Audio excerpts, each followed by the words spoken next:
Hello दोस्तों, welcome to your channel learn with Revanth. यदि आप एलएलबी कर रहे हैं या फिर लॉ के स्टूडेंट हैं या फिर आप एज अ जनरल भारत के कानून के भारत के संविधान को जानना चाहते हैं तो प्लीज़ मेरे चैनल को सब्सक्राइब कीजिएगा, वीडियो को लाइक कीजिएगा एंड वीडियो को शेयर करना ना भूलें। दोस्तों, आज के इस वीडियो में हम जानेंगे how to become an advocate, यानी इंडिया के अंदर हम कैसे वकील बन सकते हैं।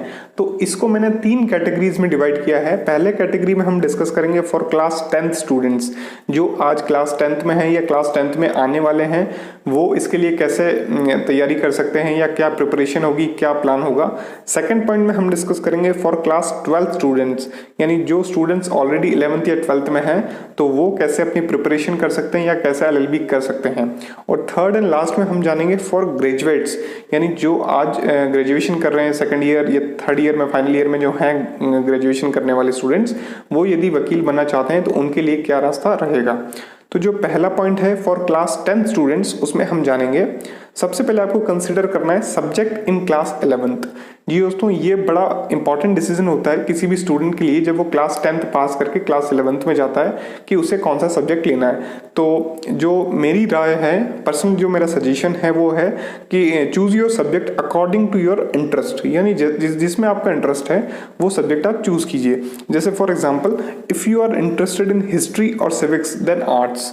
यदि आप इतिहास में रुचि रखते हैं या फिर आप सिविक्स के अंदर रुचि रखते हैं, पॉलिटी कॉन्स्टिट्यूशन में रुचि रखते हैं, तो आप आर्ट्स की तरफ जाइए। आर्ट्स में बहुत ज़्यादा स्कोप है और कल को आप एलएलबी कर लें तो आपके पास ऑप्शन रहता है कि आप यूपीएससी की, सीएससी की प्रिपरेशन कर सकते हैं, जिसमें जो सब्जेक्ट्स हैं ऑप्शनल, और यूं भी आपको आर्ट्स में काफ़ी फ़ायदा मिलेगा, पीसीएस में आपको काफ़ी फ़ायदा मिलेगा, और आर्ट्स में आप एमए कर सकते हैं और फिर पीएचडी भी कर सकते हैं।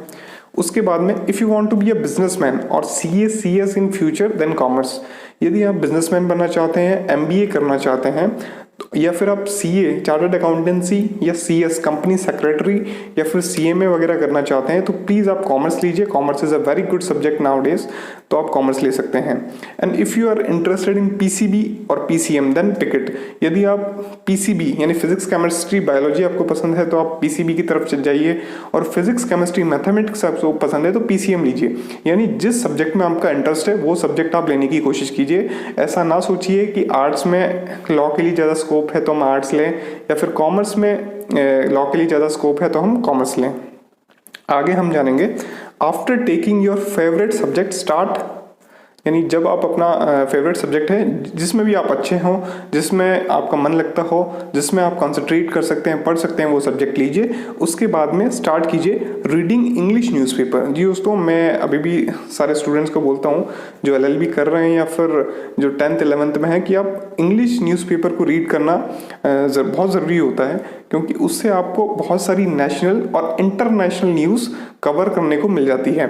और एग्जांपल के लिए आप द हिंदू को फॉलो कर सकते हैं या फिर इंडियन एक्सप्रेस जैसे बढ़िया न्यूज़पेपर्स को फॉलो कर सकते हैं। और उसके पास आपके पास एक और ऑप्शन रहता है इकोनॉमिक टाइम्स का। इकोनॉमिक टाइम्स है वो फाइनेंशियल जो न्यूज़ होती है उस पर उसको ज़्यादा कवर करता है, तो मैं आपको प्रेफर करूँगा द हिंदू या इंडियन एक्सप्रेस आप ले सकते हैं अपने घर पे, या फिर इसका जो ऑनलाइन आता है एप्लीकेशन भी है इन दोनों न्यूज़पेपर्स का, वो भी आप परचेस कर सकते हैं। उसके बाद में reading English books, at least you have to start English books, reading English books, यानी जैसे इंग्लिश की जो बुक्स हैं, यदि आप हिंदी मीडियम से हैं तो भी कोशिश कीजिए कि आप इंग्लिश पढ़ें। जैसे आप न्यूज़पेपर पढ़ेंगे तो आपकी वोकैबुलरी बहुत इंप्रूव हो जाएगी, इंग्लिश बहुत इंप्रूव हो जाएगी। साथ ही साथ जो इंग्लिश की बुक्स है, जैसे एग्जाम्पल में मैंने दे रखी है वर्ड पावर मेड ईजी, जो शायद नॉर्मल ल्यूइस साहब की लिखी हुई है, बहुत बढ़िया बुक है, जिससे आपको ग्रीक और लैटिन रूट के जो वर्ड्स हैं जो इंग्लिश में कन्वर्ट हुए हैं उसके बारे में आपको ज़्यादा जानकारी मिलेगी। फिर आप क्लास 11th में हैं, आपका कोई भी सब्जेक्ट हो सकता है, तो try to solve reasoning questions. Example modern approach for verbal and non verbal reasoning, जो कि RS अग्रवाल साहब की लिखी हुई है। तो आप रीजनिंग के क्वेश्चंस जितने ज़्यादा हो सकते हैं उतने सॉल्व करने की कोशिश कीजिएगा, क्योंकि ये आपको 12th के बाद में बहुत ज़्यादा काम आने वाले हैं। और अब सेकंड जो पॉइंट है उसमें हम जानेंगे फॉर क्लास 12 स्टूडेंट्स। जो क्लास 12 के अंदर स्टूडेंट्स हैं उनको आज यदि ये क्लास 11th में हैं या पास आउट करके क्लास 12th में गए हैं तो उनके पास क्या ऑप्शन है, उनको अपनी प्रिपरेशन कैसी करनी चाहिए। तो they have to start preparation for CLAT, उनको क्लैट की प्रिपरेशन स्टार्ट करनी चाहिए। तो वो क्या कर सकते हैं, फ्रॉम ऑनलाइन ऑफलाइन कोचिंग वो प्रिपरेशन स्टार्ट कर सकते हैं। ऑनलाइन आजकल बहुत सारे एप्लीकेशंस हैं जो आपको प्रोवाइड कर देंगे क्लैट की कोचिंग। साथ में ऑफलाइन भी आपके आसपास कोचिंग हो सकती है यदि आप बड़े शहर में रह रहे हैं तो। फिर आपको न्यूज़पेपर तो रीड करना है, करंट अफेयर्स के बारे में आपको जानकारी रहनी बहुत आवश्यक है, क्योंकि यदि आप क्लैट की प्रिपरेशन कर रहे हैं तो। फिर solve reasoning and maths question according to your syllabus, यानी आपको मैथ्स के भी कुछ पोर्शन सॉल्व करना है, जैसे एवरेज, प्रॉफिट एंड लॉस, जिसमें कंपाउंड इंटरेस्ट, सिंपल इंटरेस्ट वगैरह आता है। तो ये मैथ्स के और रीजनिंग के क्वेश्चन आप सॉल्व करने की कोशिश कीजिए। थोड़े थोड़े क्वेश्चन सॉल्व करेंगे तो आपका क्लैट का जो सिलेबस है वो मैक्सिमम कवर होना होगा। उसके बाद में हम समझते हैं व्हाट इज क्लैट, यानी क्लैट क्या है। क्लैट का बड़ा चलता है कि लॉ कर रहे हैं तो उनको क्लैट का एग्जाम देना जरूरी है, यानी इसको हम डिटेल में डिस्कस करते हैं। CLAT is a common law admission test. What is CLAT? CLAT is a common law admission test. CLAT is national level entrance test for national law universities. जैसा कि आप जानते हैं IITs हैं जो इंजीनियर्स के लिए हैं, फिर IIM है जो MBA के लिए होती है, वैसे ही क्या है, नेशनल लॉ यूनिवर्सिटीज़ हैं, यानी जो हमारे देश की टॉप मोस्ट जो सरकारी विश्वविद्यालय हैं लॉ की, कानून की, जहाँ पे जाके आप LLB कर सकते हैं। तो यदि वहाँ पे आप एडमिशन चाहते हैं तो आपको क्लैट का एग्ज़ाम क्रैक करना पड़ेगा, क्लैट का एग्ज़ाम आपको पास करना पड़ेगा, और यदि मेरिट लिस्ट में आपका नाम आता है तब जाके आप उन नेशनल लॉ यूनिवर्सिटीज़ में एडमिशन ले सकते हैं। और अब जानेंगे एलिजिबिलिटी फॉर क्लैट, यानी आप क्लैट देने के लिए कब एलिजिबल हो सकते हैं।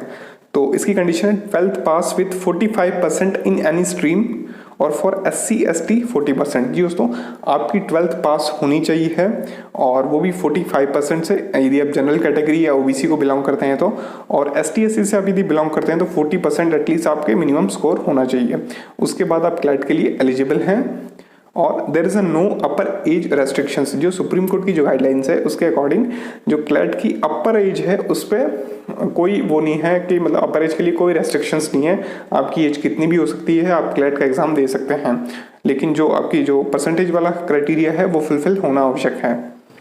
आगे जानेंगे, After 12th, you can do 5-year integrated course like BA LLB, BB LLB, BSc LLB, etc. जब आप 12th पास करेंगे, मैं आपको 10th में इसलिए बोल रहा हूँ सब्जेक्ट ले लीजिए अपने इंटरेस्ट का, साथ में इंग्लिश, करंट अफेयर्स वगैरह और रीजनिंग पे अपनी पकड़ बना के रखिए, क्योंकि जब आप 12th में आएंगे तो आपको क्लैट का एग्ज़ाम देना पड़ेगा। क्लैट का एग्ज़ाम देंगे तो बढ़िया जो नेशनल लॉ यूनिवर्सिटीज़ हैं वहाँ पे आपका एडमिशन होगा, और जो प्राइवेट यूनिवर्सिटीज़ हैं टॉप की वो भी जो क्लैट का स्कोर है वो कंसिडर करती है एडमिशन के लिए। तो इसलिए मैं बोल रहा हूँ 10th से ही आप प्रिपरेशन स्टार्ट कर दीजिए।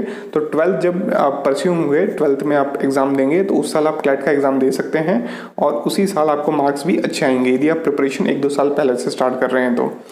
अब जानेंगे कि जो 12th होती है, 12th आप पास कर लेते हैं, उसके बाद आपको नेशनल लॉ यूनिवर्सिटीज़ जिसमें आप जा सकते हैं क्लैट देके, या फिर लोकल लॉ कॉलेजेस जो आपके आसपास गवर्नमेंट लॉ कॉलेजेस हैं, या फिर प्राइवेट लॉ कॉलेजेस, वहाँ पे भी 5 ईयर की स्कीम होती है, यानी आप 5 साल में LLB या वकील बन सकते हैं।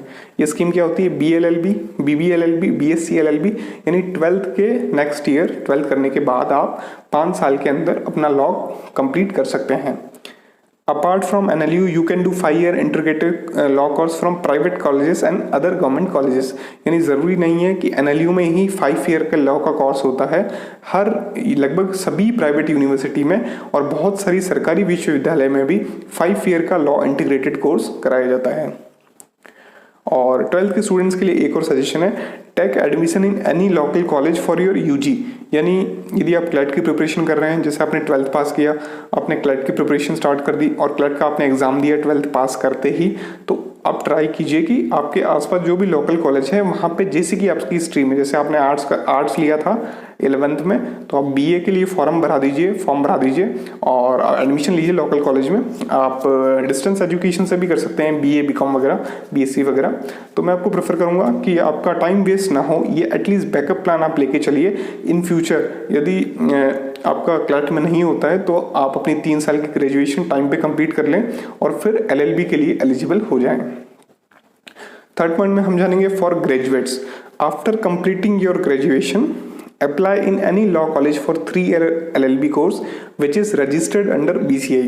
जी दोस्तों, हमने देख लिया 10th वाले सब्जेक्ट लेने पे ध्यान दें, 12th वाले क्लैट की प्रिपरेशन कर रहे हैं या फिर दूसरे जो प्राइवेट लॉ कॉलेजेस हैं या गवर्नमेंट लॉ कॉलेजेस हैं वहाँ पे 5 ईयर का कोर्स कर सकते हैं। लेकिन जो ग्रेजुएट हो चुके हैं या जो ग्रेजुएशन फाइनल ईयर में है, चाहे ग्रेजुएशन कोई भी हो, बीएससी, बीबीए, बीकॉम, बीए वगैरह कुछ भी हो, तो वो अपनी ग्रेजुएशन करने के बाद में एलएलबी में एडमिशन ले सकते हैं। एलएलबी कौन सा वाला? 3 ईयर वाला एलएलबी में वो एडमिशन ले सकते हैं। तो आप एक चीज़ नोट कर रहे हैं, जो 12th के बाद में लॉयर बनेंगे उनकी पढ़ाई होगी 5 साल की। बी एलएलबी, बीबी एलएलबी, बीएससी एलएलबी वगैरह ये 5 साल की होती है।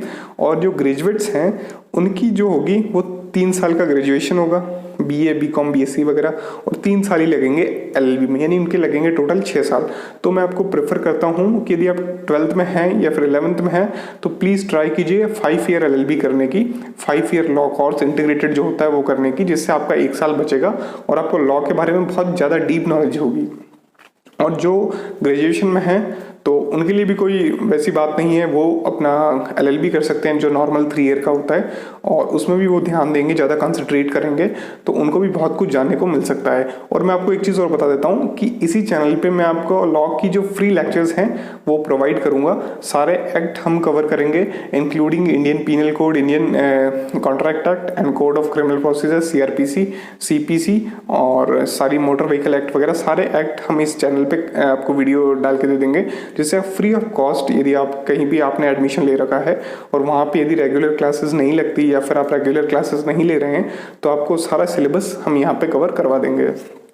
अब आगे जानेंगे कि जैसे आपकी ग्रेजुएशन कंप्लीट हो जाती है या फिर आप फाइनल ईयर में हैं, तो नेक्स्ट ईयर जैसे आप फाइनल ईयर पास करते हैं या ग्रेजुएशन पास करते हैं तो आप एडमिशन ले सकते हैं एलएलबी के अंदर। आपके आसपास बहुत सारे ऐसे कॉलेजेस होंगे जो 3 ईयर एलएलबी कोर्स करवाते हैं। सरकारी लॉ कॉलेज होते हैं या सरकारी विश्वविद्यालय होते हैं या फिर प्राइवेट लॉ कॉलेज ऐसे बहुत सारे होते हैं जो 3 ईयर का एलएलबी कोर्स करवाते हैं।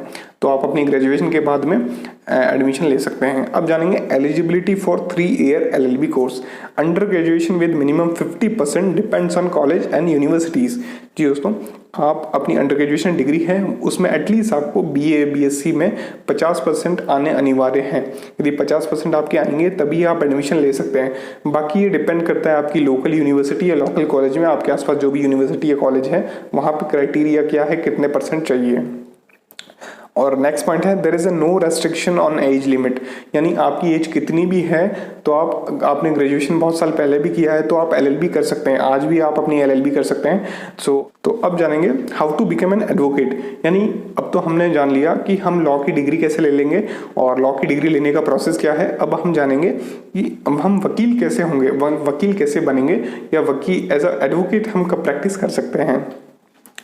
After completing your 3-year, 5-year law degree, you can register with your state bar council, after which it shall take exam of all India bar exam, AIBE का एग्जाम होगा।